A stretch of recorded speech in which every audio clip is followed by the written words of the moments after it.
Minha querida irmã, estamos aqui para mais um culto online.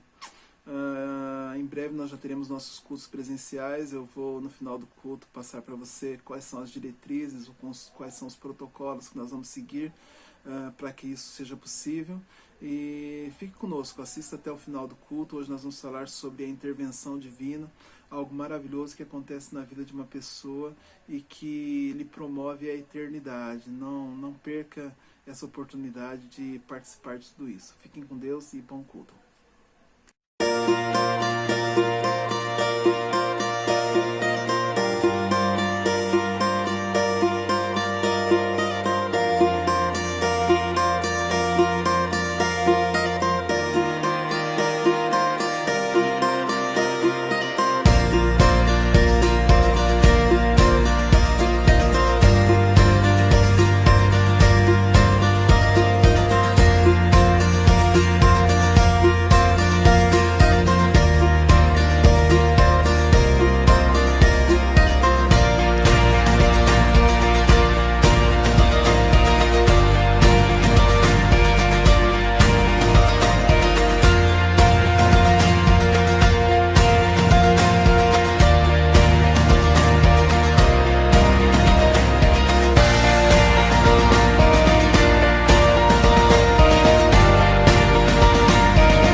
Sei que estás aqui, Senhor.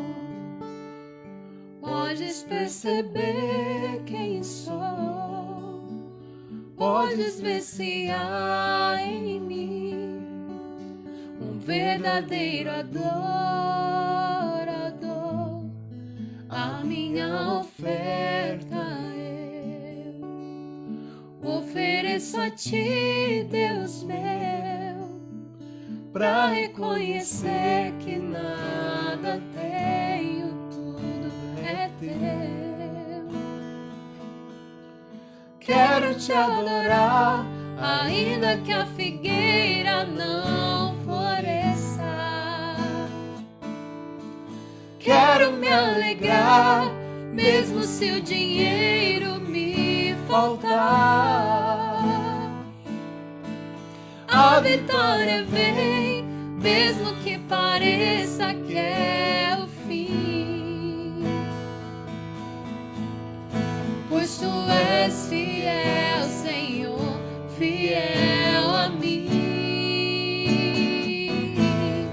Tu és fiel, Senhor, eu sei que tu és fiel. Tu és fiel, Senhor, eu sei que tu és fiel. E ainda que eu não mereça, permaneces assim. Fiel, Senhor, meu Deus, fiel a mim. Fiel, Senhor, meu Deus, fiel a mim. A minha oferta. A minha oferta eu ofereço a ti, Deus meu, pra reconhecer que nada tenho, tudo é teu. Declare isso.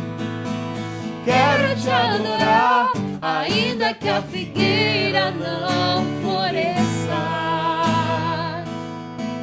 Quero me alegrar, mesmo se o dinheiro me faltar. A A vitória vem, mesmo que pareça que é o fim. Pois tu és fiel, Senhor, fiel a mim. Tu és fiel, Senhor, eu sei que tu és fiel. Tu és fiel, Senhor, eu sei que tu és fiel.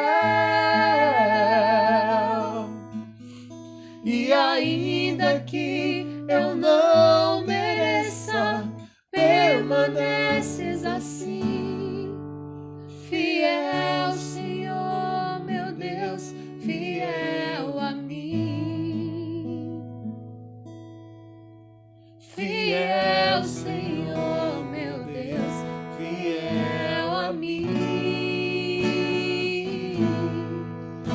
Fiel, Senhor, meu Deus, fiel a mim.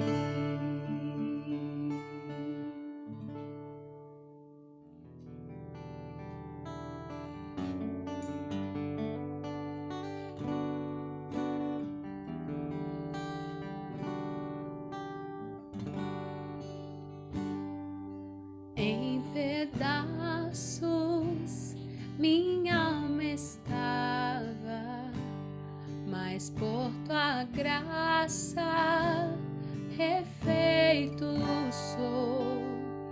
Sem nada em troca fui resgatado, me libertou, me libertou. Sublime graça, doce o sol que salva o pecador. Fui cego e agora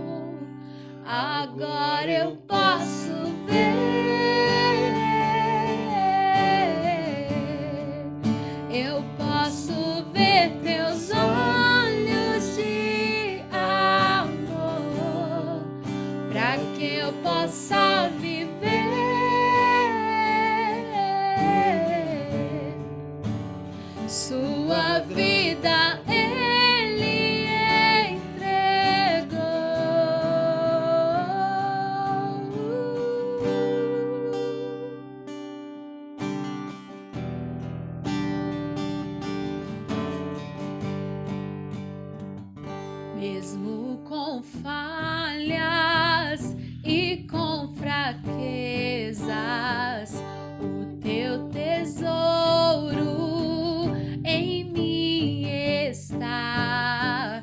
Minha vida entrego, serei teu vaso pro mundo ver o teu poder, sublime graça, doce o som que salva o pecador. Oh, oh, fui cega, agora posso ver, perdido e me encontrou, agora eu posso ver,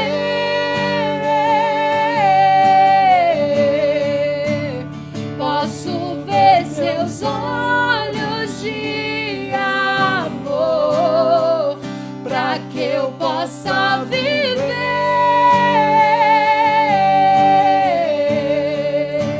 sua vida. Ele entregou, agora eu posso ver, posso ver teus olhos de amor, para que eu possa viver sua vida. Ele entregou.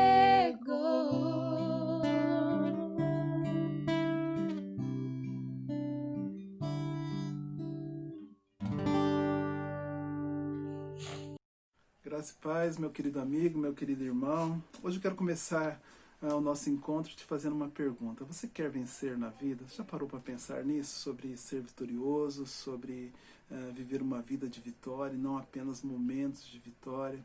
Há um tempo atrás, mais propriamente no ano de 2014, eu trabalhei uma série de mensagens que falava sobre as intervenções divinas. Muitos de vocês talvez lembrem-se disso, vocês que têm nos acompanhado nos últimos anos.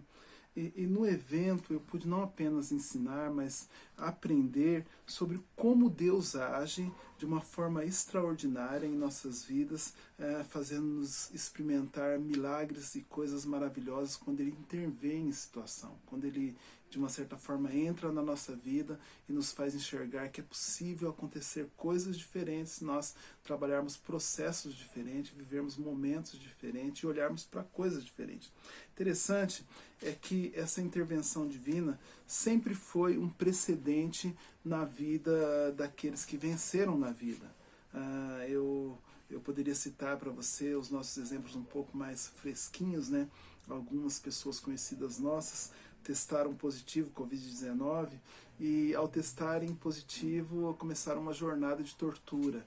Mas quando perceberam ou quando tiveram a notícia de que tinham vencido algo que era tão terrível e que tinha criado ou trazido morte para várias pessoas em vários lugares do mundo, então esse tipo de vitória não foi uma coisa tão simples, não foi coisa do acaso, não foi apenas mais um dia, mas foi uma vitória muito considerável. Quando eu falo sobre uma vida vitoriosa, eu não estou ancorando isso a apenas a abundância cotidiana. Eu não estou ancorando isso a apenas momentos a qual nós temos uma vitória na vida e depois ficamos procurando uma outra no próximo momento. Eu estou falando de coisas que determinam a nossa vida, de momentos que nos levam a questões que apontam para a nossa eternidade, de momentos que realmente definem e não de momentos que daqui a pouco serão esquecidos. Eu estou falando de cumprimentos de propósito. Eu estou dizendo de pessoas que vão olhar para si mesmo e dizerem um pouquinho lá na frente, aquele momento determinou o que eu sou hoje e vai continuar determinando o que eu vou continuar sendo.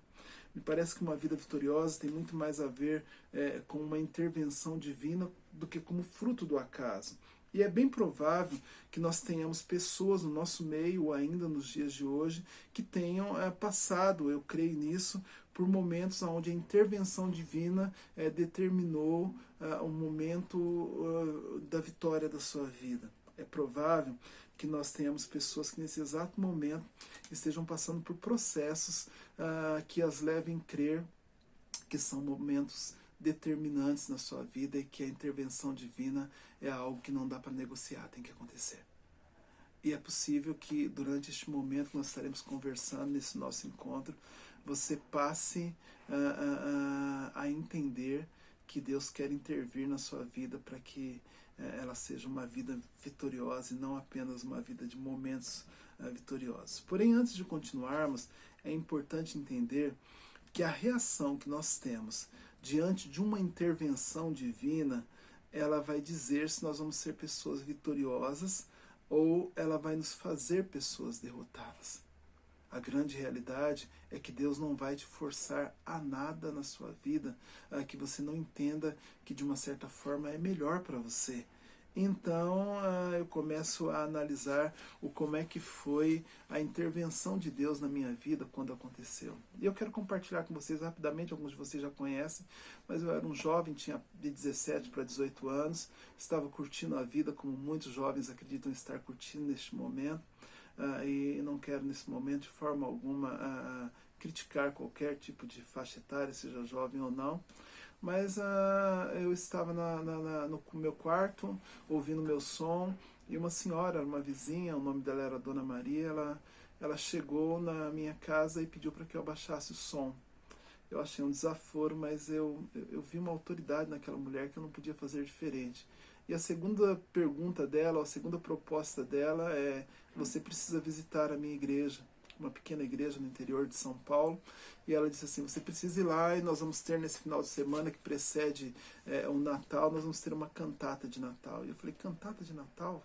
Que negócio é esse? Né? O que é uma cantata? É um pessoal que vai cantar lá a história de Jesus. E eu olhei e falei assim: não cabe, não vai servir. Pensei dessa maneira. Mas a impressão que eu tinha é que a autoridade com a qual aquela mulher falava era tão expressiva que eu não tive como dizer não.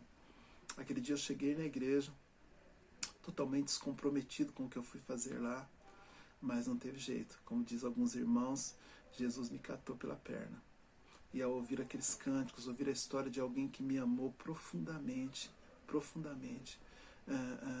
sem eu merecer, eu vi que não tinha uma outra vida que eu quisesse para mim que não fosse aquela. Com o passar do tempo, fui convidado para algumas atividades e entre elas tinha um retiro espiritual de carnaval numa cidade vizinha. E eu me lembro que eu passei lá 4 dias, se não me engano, 3 dias, 4 dias. Mas o dia principal, que talvez eu possa falar com vocês a respeito de uma intervenção divina, foi no último dia, no momento que nós estávamos cantando. Eu me lembro inclusive até os dias de hoje o cântico qual era, um cântico que falava: começar em mim, quebra corações. Já havia decorado que todos os dias eles cantavam, e naquele momento eu senti que Deus interviu na minha vida. Mesmo porque eu chorava e não conseguia saber por que eu chorava e não conseguia parar de chorar. Morrendo de vergonha. Corri para dentro do ônibus, me escondi lá atrás de uma poltrona, e ali eu senti o quanto Deus me mostrava a minha miséria e quanto que eu precisava dele. E eu decidi que eu não queria de forma alguma uma vida para mim que não fosse uma vida com Jesus. Devido àquilo, tudo aquilo que eu sou hoje foi consequência daquela intervenção divina. Intervenções divinas, elas acontecem dessa maneira. E todo homem de Deus passou por uma intervenção divina. Biblicamente, Abraão, um dia ele foi convidado a sair do meio da sua família, da sua parentela, e aquilo era uma intervenção divina. Mas aquilo garantiu a ele ser pai de uma grande nação, mesmo tendo uma esposa estéril. Nós hoje somos descendentes espirituais de Abraão. Isaac, por exemplo, é fruto de uma intervenção divina. Então, tinha jeito. Isaac não aconteceria, não teria nascido, não teria sobrevivido ao sacrifício. Jacó, por exemplo, teve que romper com seus familiares em determinado momento, mas você vai observar que a história dele acontece um detalhe muito importante. Deus um dia se encontra com ele e transforma ele de Jacó a Israel através de uma intervenção divina, e a vida dele nunca mais foi a mesma. José que foi vendido pelos seus irmãos, se tornou escravo no Egito, através de intervenções consecutivas divinas, aquele homem se tornou governador do Egito.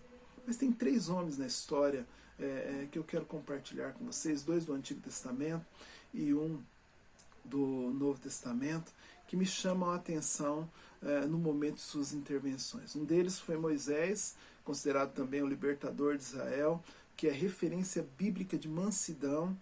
Em determinado momento da vida de Moisés, Deus se manifestou a ele diante de uma sarça ardente, e a Bíblia nos ensina que quando o Senhor Deus viu que Moisés estava chegando mais perto para ver melhor, ele o chamou do meio do espinheiro e disse: Moisés, Moisés, estou aqui, respondeu Moisés. Então o Senhor disse: eu tenho visto como o meu povo está sendo maltratado no Egito. Tenho ouvido o seu pedido de socorro por causa dos seus feitores. Sei o que estão sofrendo. Agora venha e eu o enviarei ao Egito para que você tire de lá o meu povo, os israelitas.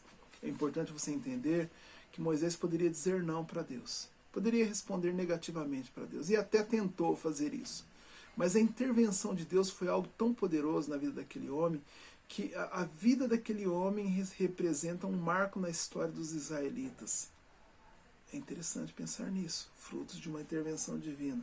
Mas houve um homem também, o nome dele era Davi, um homem segundo o coração de Deus, uma referência em dependência de Deus. A Bíblia nos relata que em determinado momento da história do povo de Deus, numa totalidade, Deus envia o profeta Samuel à casa de Jessé, pai de Davi, para ungir aquele que seria o novo rei de Israel. Após conhecer todos os possíveis candidatos, os irmãos mais velhos, provavelmente, então só havia mais um. E Jessé mandou buscar Davi. Era um belo rapaz, saudável, de olhos brilhantes. E o Senhor disse a Samuel: e é esse mesmo, unja-o. Samuel pegou o chifre cheio de azeite e ungiu Davi na frente dos seus irmãos. E o Espírito do Senhor dominou Davi, e daquele dia em diante ficou com ele. E Samuel voltou para Ramá. A história de Davi, ela se confunde com a história do povo de Deus. Até os dias de hoje, não existe um rei dentro do povo de Israel que seja tão considerável quanto Davi. E não é porque ele era um homem perfeito, mas sim porque dentro das suas imperfeições ele experimentou uma intervenção divina. Outro homem do qual eu acho um dos mais admiráveis dentro do Novo Testamento, o apóstolo Paulo, o apóstolo considerável apóstolo dos gentios, que se preocupou com um povo que não era o povo escolhido, mas que era o povo qual Deus a escolheria para ser a sua igreja, uma referência em determinação. Paulo é uma pessoa que era um homem determinado. Ele sai do patamar de homem obstinado para homem determinado. E a Bíblia nos conta que após essa vida de obstinação e de perseguição aos cristãos, na entrada de Damasco, quando Saulo já estava perto daquela cidade, de repente uma luz que vinha dos céus brilhou em volta dele. Ele caiu no chão e ouviu uma voz que dizia: Saulo, Saulo, por que você me persegue? Quem é o Senhor? Perguntou ele. A voz respondeu: eu sou Jesus, aquele a quem você persegue. Mas levanta-se entre a cidade e ali dirão o que você deve fazer. É interessante que não dá para ignorar a postura protagonizada por cada um desses homens. O apóstolo Paulo em sua determinação, Davi em sua dependência, Moisés em sua mansidão. Todos eles foram homens que Deus não os mudou antes. Deus interviu na vida deles para que houvesse uma mudança. E eles responderam positivamente a Deus. Mansidão aponta para a entrega que nós devemos ter e que nós devemos, de uma certa forma, promover diante do encontro ou de uma intervenção com Deus. Dependência aponta para um coração segundo o coração de Deus. Não é um coração perfeito, mas um coração que sempre sabe para onde volta, sabe o rumo de casa, sabe voltar para Deus. E determinação é a postura de pessoas que são focadas, que são insistentes na verdade que um dia incendiou os seus corações. Pode ser que Deus esteja querendo intervir na sua vida hoje, meu amado irmão, meu querido amigo, minha amada irmã. E é assim, a sua resposta irá escrever o resultado da sua história. Isso porque a intervenção divina, ela é um privilégio na vida de uma pessoa. Um homem nasce confinado a morrer. E só uma intervenção divina pode livrá-lo. Eu poderia dizer que para cada um que nasce, para cada homem, para cada mulher que nasce, há um destino certo se Deus não intervir na vida dele. E o destino é a morte. Veja comigo, lá em Romanos 6, versículo 23, que diz que o salário do pecado é a morte. Nós temos também Romanos 3, versículo 23, que diz que todos pecaram e estão afastados da presença gloriosa de Deus. E ainda é interessante afirmar que cada pessoa tem de morrer uma vez, só depois disso será julgada por Deus. O juízo de Deus virá. Então, quando eu faço a equação de tudo isso, entendendo que o salário do pecado é a morte, entendendo que todos pecaram e que todos vão prestar conta, eu consigo enxergar que o homem e que a mulher nasce determinado a uma vida onde a derrota vai ser a consequência se não houver uma intervenção divina. A sentença de uma pessoa que não experimenta uma intervenção divina e responde positivamente a essa intervenção, com certeza vai ser desastrosa. Por isso, nós não temos como dizer a respeito de uma vida vitoriosa se não falarmos sobre uma intervenção divina.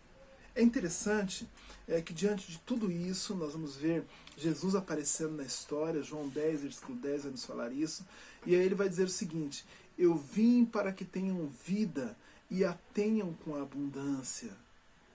Eu vim para que tenham vida e a tenham com abundância. Ou seja, quando Deus intervir na sua vida, quando eu surgir na sua vida, a minha promoção para ti vai ser para que seja uma vida vitoriosa, uma vida com abundância. Isso nos faz entender que Jesus é a grande intervenção divina na vida humana. Nos dias de hoje ou em qualquer tempo, Jesus é a grande intervenção divina. É comum em toda a história pessoas se renderem a Jesus após experimentarem uma intervenção divina. Isso é, uma pessoa dá uma resposta positiva e a sua história muda. Elas olham para Jesus e mesmo entendendo que na nossa situação de pecado nós não temos a mínima condição de poderíamos dizer assim, aceitar a graça se antes nós não fosse revelada ela a nós, mesmo entendendo dessa forma, eu entendo que responder negativamente, não, eu não quero esse Jesus, pode no mínimo ser desastroso para você, pode no mínimo ser desastroso para mim. É importante nós pensarmos que houveram pessoas que fizeram isso.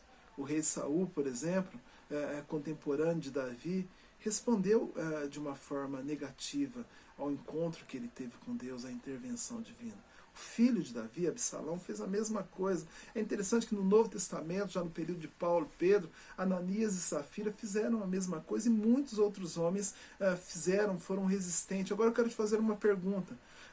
O que você acha, ou qual você acha que foi ou que está sendo o destino desses homens que foram predestinados a serem grandes homens da história, mas que um dia responderam negativamente à intervenção divina?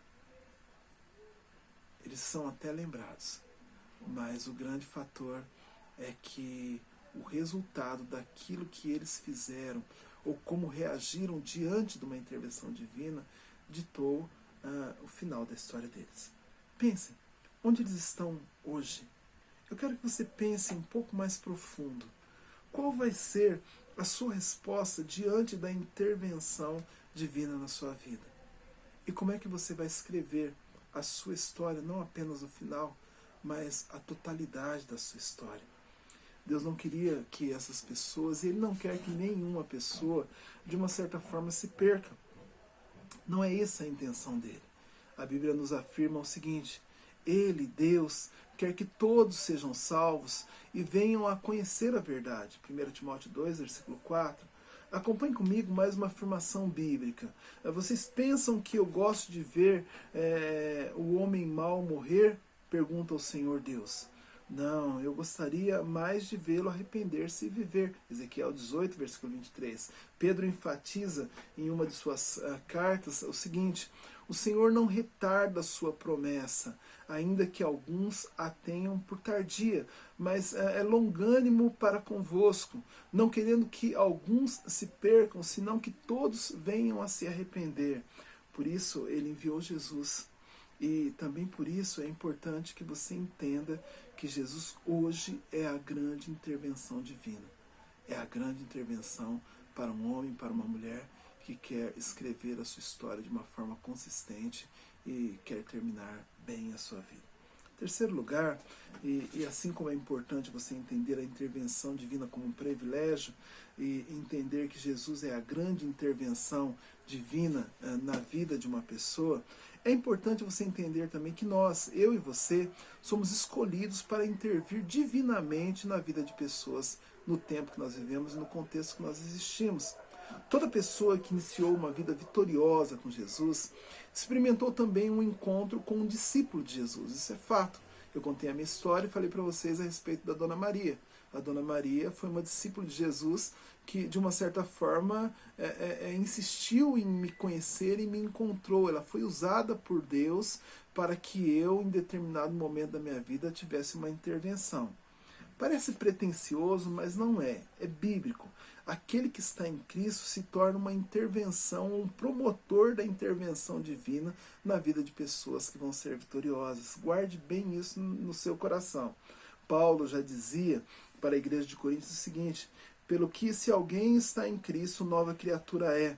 As coisas velhas já passaram, eis que tudo se fez novo. E o mesmo Paulo, ele afirmou em determinado momento da vida dele o seguinte: sede meus imitadores, como também eu de Cristo, como eu sou imitador de Cristo. Ele está dizendo assim: olha, eu posso levar vocês a uma intervenção divina, porque eu sou um dos promotores deste evento. Eu sou alguém que está em Cristo. Eu sou, de uma certa forma, aquele que é o embaixador do reino na terra. E eu sei como que você pode fazer isso. A equação é simples. Uma pessoa que passou por uma intervenção divina e respondeu positivamente passa a ser um agente da intervenção divina no mundo em que vive. Você passa a ser o interventor de Deus aqui na terra, com o privilégio de comunicar o reino de Deus às pessoas que te cercam. Você se torna um embaixador, um representante de Cristo no local onde você foi inserido, onde você foi plantado. Veja comigo o que a Bíblia diz a respeito disso. Somos embaixadores de Cristo. Deus nos está utilizando para falar com vocês. Nós lhe imploramos como se o próprio Cristo estivesse aqui suplicando a vocês. Aceitem o amor que Ele lhes oferece. Reconciliem-se com Deus. 2 Coríntios 5, versículo 20. Deus é quem nos capacita. Ele é quem nos tem ajudado a contar aos outros o seu novo contrato para salvá-los. 2 Coríntios 3, versículo 6. É fato que Deus está interferindo nas nossas vidas hoje. E eu quero que você não ignore isso. Em alguns casos, Ele está interferindo ao convidar pessoas a renderem-se a Jesus e a sua maravilhosa graça através da fé. E eu não quero que você faça vistas grossas a isso, ou de repente feche os seus ouvidos, o seu coração para isso. Se você ainda não foi alguém que passou por uma intervenção divina e encontrou-se com Jesus, então neste momento você tem a oportunidade de aceitá-lo como seu único e suficiente Salvador. Não é uma questão de pensar, tome essa atitude hoje. É o que eu disse para você. Em alguns casos, Ele está interferindo na vida hoje para que pessoas se rendam a Jesus. Mas não é só isso. Em outros casos, Ele também está interferindo para que nós nos posicionemos como interventores do reino, como pessoas que, de uma certa forma, vão levar o reino às pessoas, como pessoas que são embaixadores do reino. Muitas vezes nós aceitamos Jesus como nosso Salvador e ficamos parados na vida e não falamos de Jesus para ninguém. Como que outras pessoas vão ouvir se não há quem pregue? Como que elas vão crer se ninguém está levando o Evangelho? Jesus está intervindo na sua vida hoje, meu querido irmão, meu amado irmão e irmã. E a pergunta é a seguinte: qual vai ser a sua reação? Eu posso te afirmar sem sombras de dúvidas. A sua reação diante disso determinará se você será alguém que vai vencer na vida ou não. A sua reação vai dizer isso. Que Deus te desperte para uma vida de vitória que existe apenas em Cristo Jesus. Deus te abençoe. Fiquem com Deus. Olá, irmãos. Estamos terminando mais um dos nossos cultos online. Na realidade, já é o 12º dessa série que nós estamos tendo do período Covid-19. E dessa vez nós terminamos com algumas expectativas diferentes. Essa semana nós tivemos algumas reuniões, entre elas a reunião com o prefeito da cidade de Suzano. E ele apresentou para nós um prospecto muito interessante. Nós saímos da faixa vermelha e passamos para a faixa laranja da curva do Covid-19. Isso para as igrejas tem um significado muito especial, porque ele dá, de uma certa forma, liberdade para o retorno dos cultos presenciais de forma planejada, organizada e, por que não dizer, cautelosa. Nós não podemos correr o risco de aumentarmos o índice da curva, e as igrejas, de uma certa forma, concentram várias pessoas. Por isso, logo no final do culto, eu quero que você consulte as redes sociais, quero que você consulte, essa notícia vai estar apenas nos grupos da igreja, sobre as precauções, sobre os protocolos que nós vamos tomar a respeito do retorno, que provavelmente começa na próxima semana com os cultos aos domingos. Por enquanto ainda não haverá os cultos semanais, mas é só uma questão de tempo. Então eu quero agradecer você que esteve orando, que esteve nesse tempo firme, que permaneceu fiel, você que esteve durante todo esse tempo fazendo parte da igreja e sendo igreja. Um outro detalhe nós continuaremos com os nossos trabalhos online, além do culto presencial. Foi uma experiência muito válida e creio que a igreja deva usufruir disso e ser bênção no caminho pelo qual está pregando o Evangelho.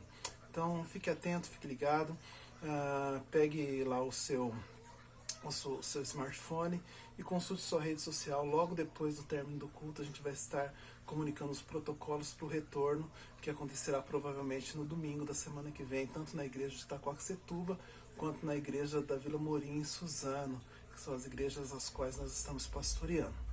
Deus abençoe você. Eu quero te agradecer pela sua participação como igreja durante todo esse tempo, pelas suas contribuições. Quero agradecer pelas suas orações, foram muito válidas, e hoje nós vamos concluir orando em agradecimento a Deus por esse momento tão especial, e espero que nós venhamos em breve poder estar agrupando todos os irmãos com carinho, de uma certa forma, todos juntos celebrando o nome do nosso Senhor Jesus Cristo. Amém? Deus te abençoe. Oremos. Senhor Jesus, nós somos gratos a Ti, ó Pai. O Senhor tem respondido nossas orações, tem fortalecido as nossas vidas. Toca, ó Pai, em cada um de nós, nesse período que nós estamos retornando aos cultos presenciais. Fortalece-nos e nos dê também consciência de que o perigo ainda é iminente, mas a sua mão poderosa está conosco. Obrigado, Senhor, em nome de Jesus. Amém. Fiquem com Deus, Deus abençoe vocês, abençoe a família de vocês, o trabalho de vocês, que a graça do nosso Senhor Jesus Cristo seja plena e permanente na sua vida. Deus te abençoe.